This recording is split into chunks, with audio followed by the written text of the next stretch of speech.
मान लो आपको 3 और 5 अटेम्प्ट्स के बाद भी आपको लग रहा है कि इस साल आप कुछ नंबर से चूक जा रहे हो, और हद तो तब हो रही है जब आपका 5वां अटेम्प्ट है और आप 2 नंबर, 3 नंबर, 5 नंबर से चूक रहे हो, तो ये बहुत ज्यादा डिसअपॉइंटिंग है। Being a teacher, being a parent, मुझे पता है कि आप पूरे साल पूरी तैयारी के साथ लगते हो और एक आध क्वेश्चन आपसे अगर गलती से रह गया बिकॉज ऑफ एनी रीजन, और या एक आध सब्जेक्ट में आपके नंबर कम हो गए, ज्यादातर फिजिक्स, तो ऐसे केसेस में आपको कहां पे दिक्कत आती है, क्या और क्या करना चाहिए, कितना डिसअपॉइंटमेंट होता है। तो जो 3 ऑप्शन मैंने बोला कि पहला कि फुल ट्राई करना है। कई बच्चे सोचते हैं कि चलो कोई बात नहीं, एक ट्राई और मारूंगा मैं, जिससे जिंदगी में मुझे रिग्रेट ना हो, अदरवाइज हर टाइम जब भी मैं फेल होऊंगा। अगर आप सक्सेसफुल हो गए लाइफ में कुछ भी लेके, मान लो आपने बीएससी किया और आगे जाके आप किंग हो गए, बहुत पैसे कमा रहे, बहुत नाम कमा रहे, तो आपको कोई रिग्रेट नहीं होगा। रिग्रेट तब होता है जब आप कभी कभी ठोकर खाते हो, फेल होते हो, स्ट्रगल करते हो, तब आपके दिमाग में आता है एक ट्राई और कर लिया होता तो मेरे सारे दोस्त आज सेटल्ड हैं, मैं थोड़ा स्ट्रगल कर रहा हूं। तो वो रिग्रेट अगर आपको नहीं चाहिए और आपने सोचा फुल ट्राई करनी है, तो इसके भी कुछ प्लस है, कुछ माइनस है। प्लस ये है कि आपको ये है कि फुल टाइम मिलेगा, आप ठोकर खाए हो तो आप पूरी जान लगा दोगे, फोकस तैयारी करोगे।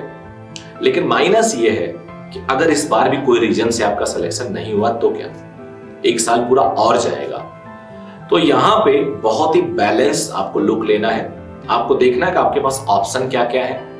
मेरा मानना है कि फुल ट्राई जिनके 5 अटेम्प्ट्स हो गए उनको नहीं करना चाहिए, जिनके 3 अटेम्प्ट हैं उनको कर लेना चाहिए, जिनके 4 अटेम्प्ट हैं उनको 50-50% मैं देता हूं, लेकिन जिनके 5 अटेम्प्ट्स हो गए उनको फुल ट्राई नहीं करना चाहिए, even if they are losing this year MBBS by 1 mark या 2 मार्क्स। तो ये मेरा आपकी तरफ से मेरा सजेशन है, मेरा पर्सनल सजेशन कि 5 ड्रॉप या उससे ज्यादा ड्रॉप पे फुल ट्राई इस साल नहीं करना चाहिए। अब आ जाते हैं पार्शियल ड्रॉप। पार्शियल ड्रॉप के अपने चैलेंजेस है, आपने बीएससी ले लिया, आपने कोई और कोर्स ले लिया, आपने मेडिकल के ही कुछ कोर्सेज ले लिए, बीएमएस वगैरह ले लिए, तो पार्शियल ड्रॉप में क्या होता है कि एक चैलेंज होता है। मान लो आपने बीएमएस ले लिया, अब बीएमएस कॉलेज में आपको जाना तो मस्ट होगा, आप मेडिकल देके कुछ दिन बच सकते हो। तो अगर आप बीएमएस करने के लिए आप पूरी तरह अगर ड्रॉप कर दो, वहां पे मेडिकल दे दोगे तो 1 साल ईयर गैप हो जाएगा, तो फिर बात वहीं आ जाएगी, फिर तो आप 1 साल उस आपका यूटिलाइज नहीं हुआ। तो आप वहां भी जाके अगर पढ़ाई करना चाहते हो तो एक बड़ा चैलेंज होता है, क्योंकि जो बच्चे वहां एडमिशन लेते हैं उनका प्रोफेशनल लाइफ शुरू हो जाता है, वो मस्ती करते हैं। प्रोफेशनल लाइफ बैलेंस होता है, स्टडी और थोड़ा मस्ती, थोड़ा एक्स्ट्रा करिकुलर एक्टिविटीज, बहुत सारे अदर एक्टिविटीज, दोस्ती, घूमना, खेलना, स्पोर्ट्स, तो सारी चीजें आ जाती हैं और वहां आपके लिए बहुत बड़ा चैलेंज होगा कि आप अपने आप को मोटिवेट कर सको फॉर स्टडी। क्योंकि मान लो 60 बच्चे हैं एक बैच में और आप या 1-2 और बच्चे पढ़ाई कर रहे हैं, रेस्ट बच्चे एंजॉय कर रहे हैं, तो बीइंग ह्यूमन आपका भी मन करेगा मस्ती करना, क्योंकि हर बुरी चीज थोड़ी देर के लिए अच्छी लगती है सबको इस एज में। तो आपके लिए बहुत बड़ा चैलेंज होगा अपने आप को मोटिवेट करना, अपने आप को कोचिंग ज्वाइन करना, क्योंकि क्या होता है ना, ऑनलाइन कोचिंग का रिजल्ट बहुत अच्छा नहीं आता, आप सबने देख लिया है। तो उस केस में अगर ऑफलाइन आप नहीं कर पाएंगे तो आप डिसिप्लिन नहीं रह पाएंगे, और अगर आप डिसिप्लिन नहीं रह पाए तो रिजल्ट अच्छा नहीं आएगा। तो पार्शियल ड्रॉप करने के जो चैलेंजेस है वो ये है। दूसरा इसके प्लस वो है कि आपका ईयर नहीं बर्बाद होगा। तो अब आपका ईयर अगर नहीं बर्बाद होगा तो आपके लिए कितनी अच्छी बात है। तो मेरा मानना है पार्शियल ड्रॉप एक बेटर ऑप्शन है अगर आप अपने आप को कंट्रोल कर पाओ तो, और कंट्रोल आपको करना है क्योंकि आपको अभी तक झटका लगा है, आपने अभी तक नुकसान देख लिया, थोड़ा बहुत भी केयरलेसनेस अगर हुआ हो तो, या फिर कोई अदर सर्कमस्टेंसेस रहा हो तो आपका जो चैलेंज है अगर आप ओवरकम कर ले गए तो पार्शियल ड्रॉप एक बेटर ऑप्शन हो सकता है। उसके बाद जो तीसरा पॉइंट है वो ये है कि आप फील्ड ही बदल लो। कई बार हम एफर्ट करते हैं और हम सक्सेसफुल नहीं हो पाते हैं, तो हो सकता है ऊपर वाले ने कुछ दूसरा एक बहुत अच्छा हमारे लिए सोच रखा हो। अब इस बहुत अच्छा सोच रखे में क्या हो सकता है, आप पैरामेडिकल फील्ड का कोई कोर्स कर लो, फिर उसके बाद हॉस्पिटल मैनेजमेंट कर लो, आप बहुत जल्दी 30, 40, 45 साल तक जाते आते एक बड़े हॉस्पिटल के मालिक भी बन सकते हो सकता है आपके अंडर में 100 डॉक्टर काम करें, या सीईओ बन सकते हो कंपनी के।